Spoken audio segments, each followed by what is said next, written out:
Hello everyone, welcome to Lukman IS. Today we are going to have the Hindu analysis of 10th February 2021. So let us see which are the important articles in today's The Hindu newspaper.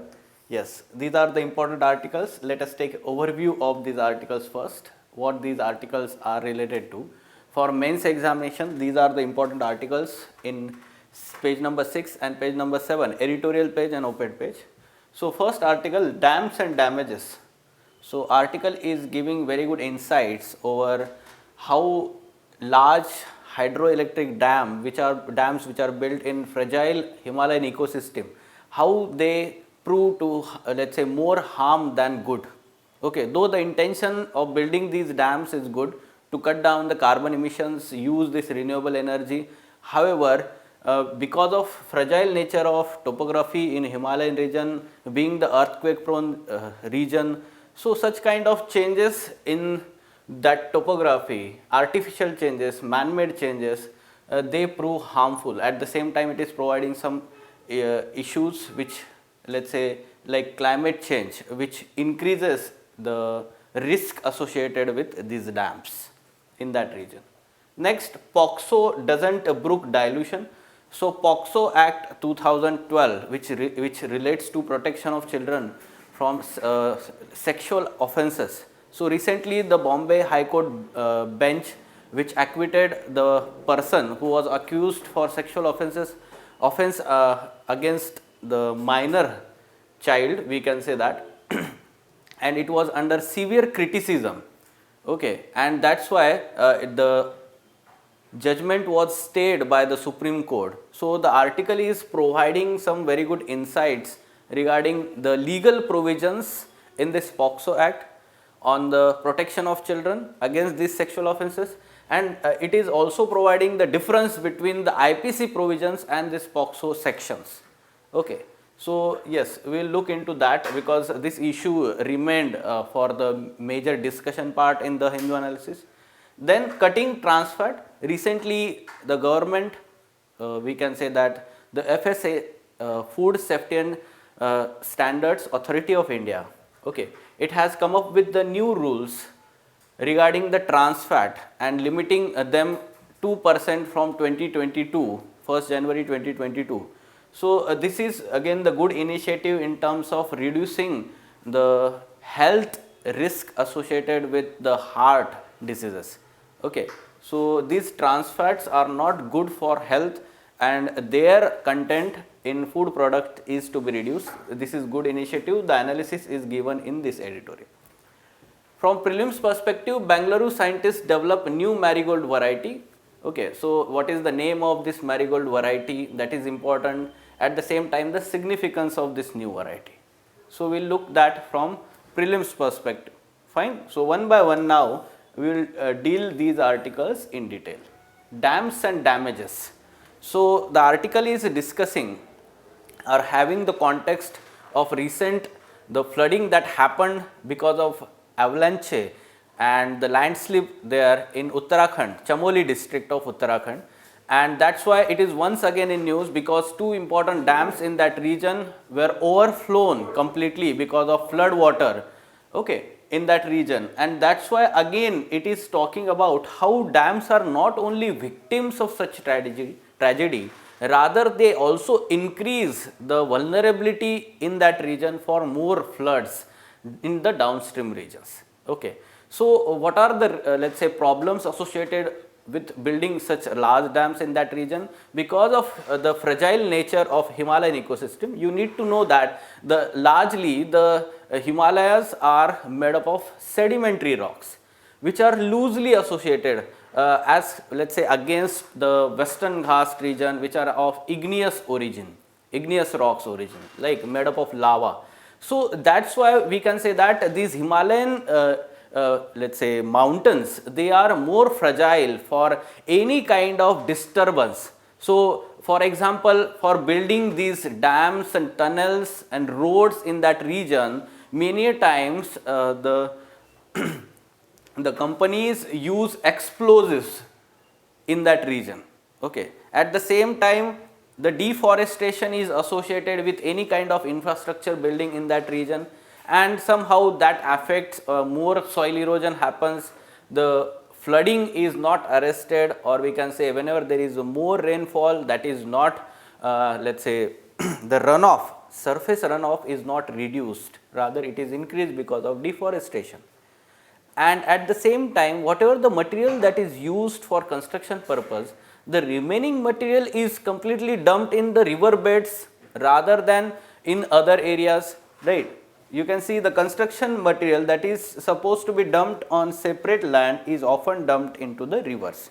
That obstructs the river flow, that reduces the channel of the river, and that is why the river swells whenever there is more water in this channel. Okay. Now,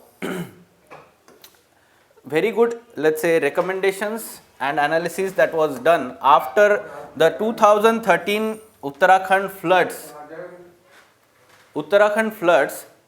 There was a Chopra committee appointed under the direction of Supreme Court to understand the impact of these dams in the downstream region, whether these dams were responsible or not. And this Chopra committee, headed by environmentalist Ravi Chopra, he had the committee had given very important insights, and it suggested that yes, surely these dams have more impact on this flooding in the downstream region. Okay. At the same time, it recommended that whatever the dams are to be built, 23 out of 24 proposed dam projects in the Uttarakhand let us say state needs to be cancelled. But however, even after all these years, the matter is still pending before Supreme Court on the recommendations of this committee. Now, in addition to this, there are two important threats. One is of climate change, and the other is the very nature of this topography or these landforms that are found there. This region is tectonically active region, or we can say that the earthquake prone region.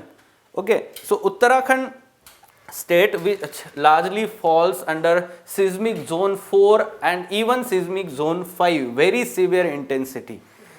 Okay. So, as we know that India has been divided into 4 seismic zones, and these 4 seismic zones from 2 to 5, 2, 3, 4, 5.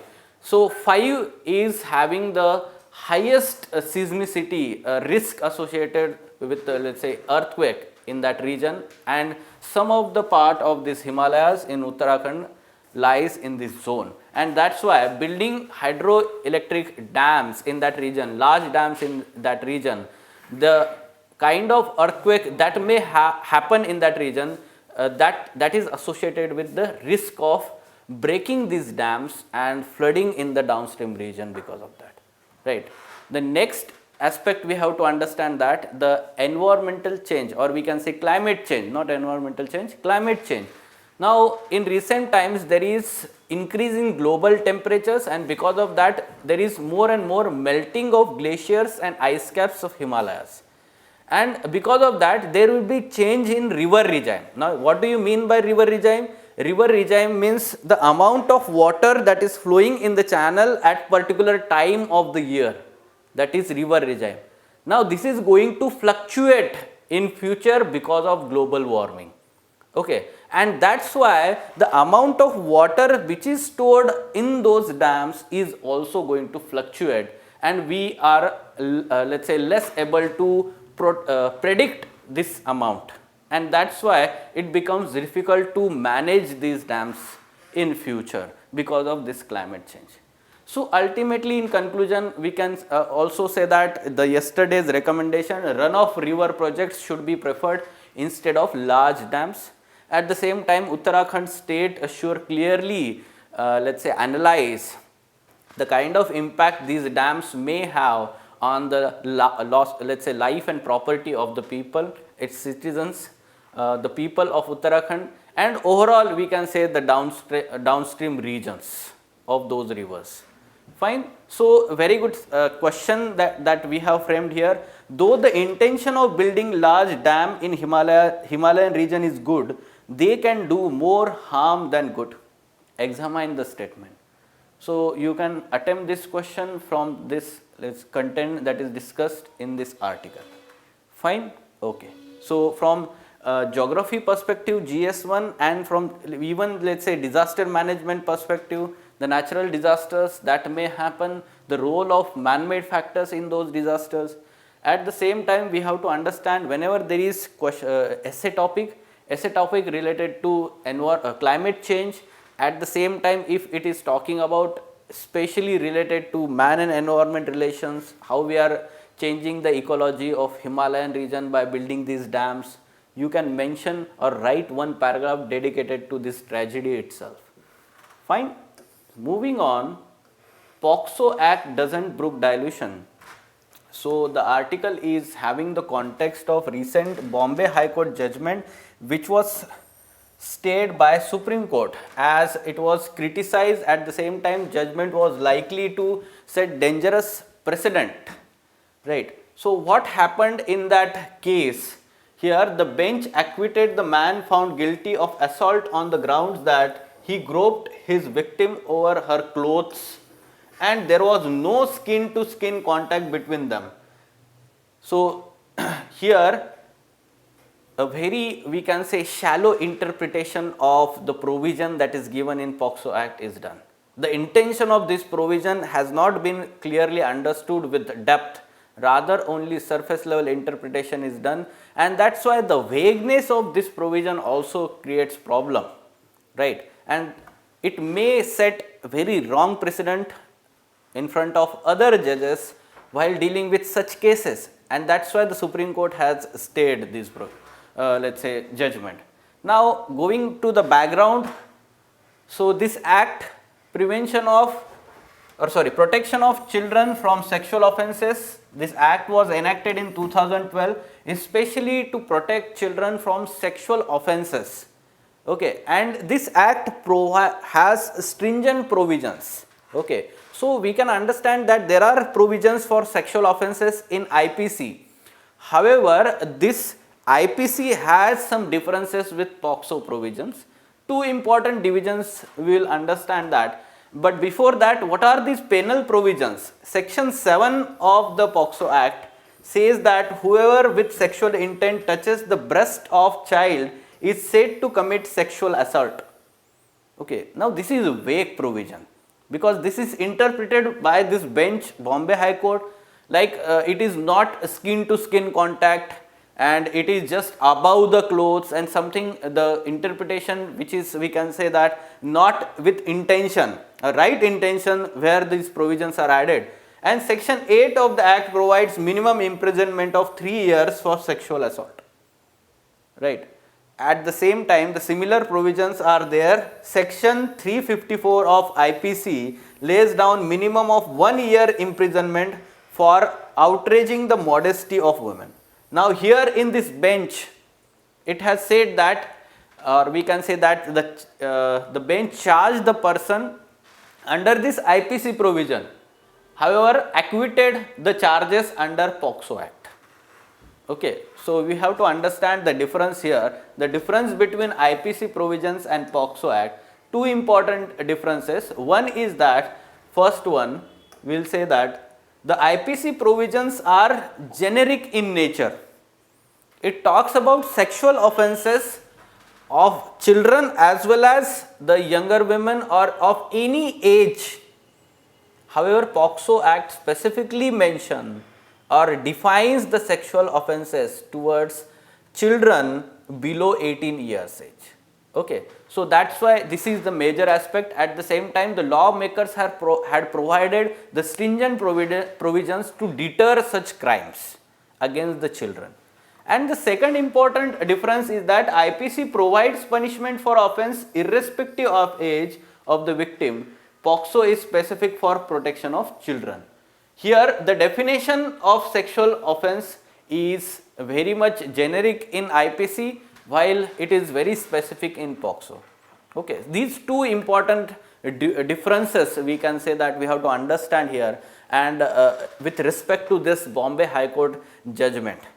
Now international example, there is UK Act 2003, Sexual Offences Act 2003 in UK. It specifically says that whenever a person, okay, touching with sexual intent includes touching with any part of the body, with anything else or through anything.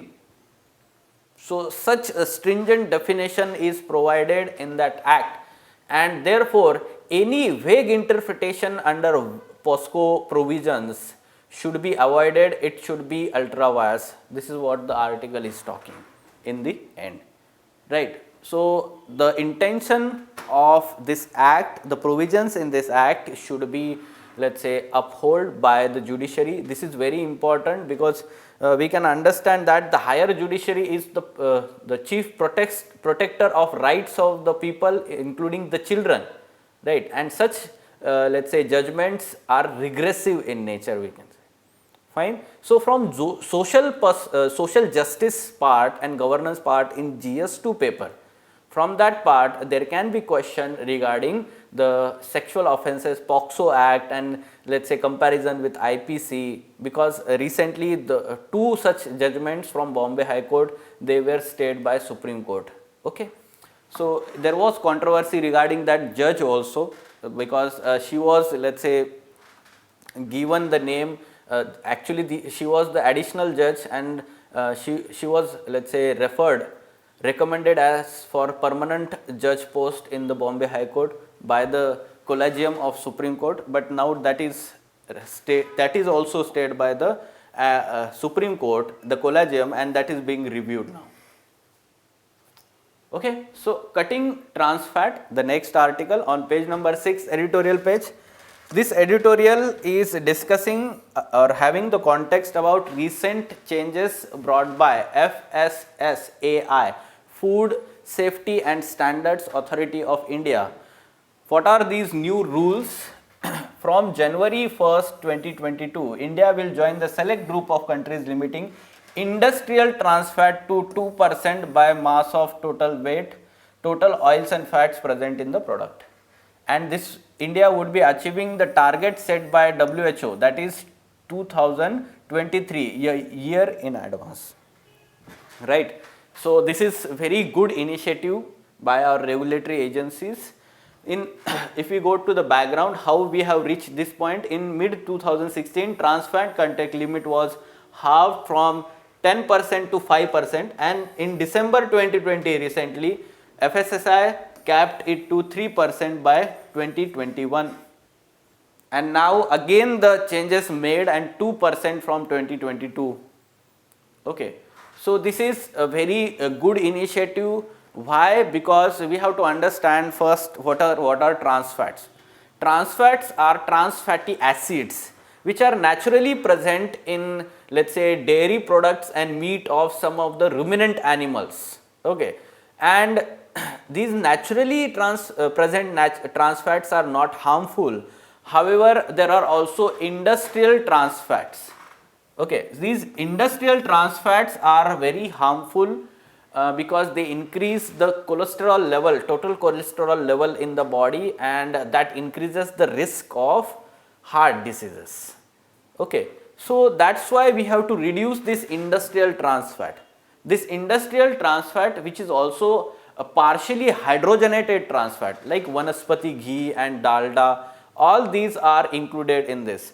So, we have to reduce, and there are now alternatives available to these industrial trans fat by the companies, and therefore, the regulations are in line with that. The companies will be able to phase out these trans fats, and the new varieties with reduced levels of trans fats can be introduced.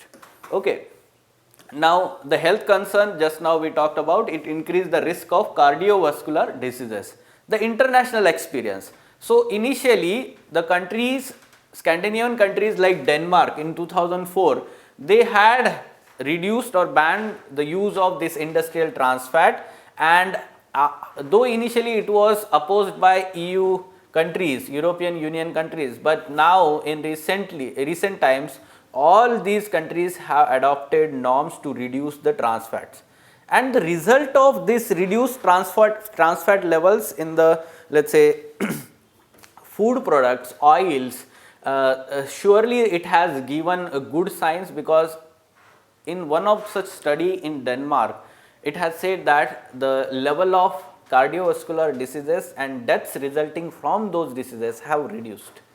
Okay, and that's why we have to understand that even in India, the burden of these non-communicable diseases, heart related diseases, that is increasing, and therefore we have to reduce the use of this industrial trans fat.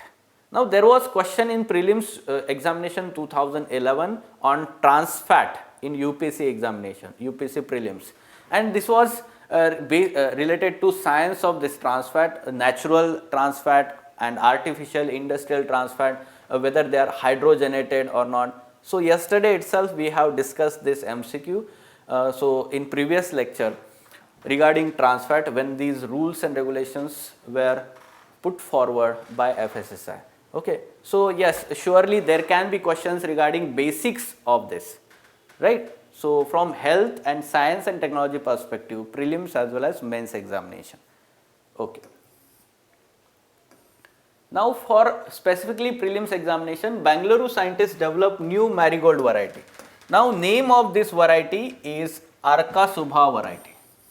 This is important for prelims examination. Arka Subha variety, this is developed by the scientist, and we have to understand that many of such flowers they have this carotene content. Okay, and for the purpose of extraction of this carotene, okay, crude carotene extraction is done from these flowers. This new variety has more amount of this carotene, which is used as the raw material in pharma industries. Okay, now this is very important development, especially why? Because this carotene is largely imported from in India from China. Okay, and therefore surely it will reduce such imports from China and other country. At the same time, it is also used, the flower is also used in poultry industry. The petals of this flower are used as feed to get good quality yolk, also used as feed for sheep. Okay. So that's why we can say that Arka Shubha. Now Shubha, you can remember from this. Shubha means something, let's say good ceremony or something good thing is happening, and whenever there is celebration of festival or positive things, we use this marigold flowers. Okay, like we use these marigold flowers for let's say offering prayers before the God. At the same time, we use them to decorate our homes. That's why Shubha, you can use this, use it to remember. So Arka Shubha is the marigold variety developed by scientists in Bangalore. Okay, now what is the, let's say, Indian Institute of Horticulture Research in Bangalore, this institute. Fine. So this was information for prelims examination, you can note it down. So these were important articles from today's The Hindu newspaper. अगर आपको ये video पसंद आता है तो इसको ज़रूर like कीजिए, शेयर कीजिए और कमेंट करिए कि आपको ये वीडियो कैसा लगा. Fine. So for further information on editorial discussion classes or ED classes, wherein in-depth analysis of mains related issues and articles is done by Ansari sir and team, you can contact Lukman IAS. Thank you.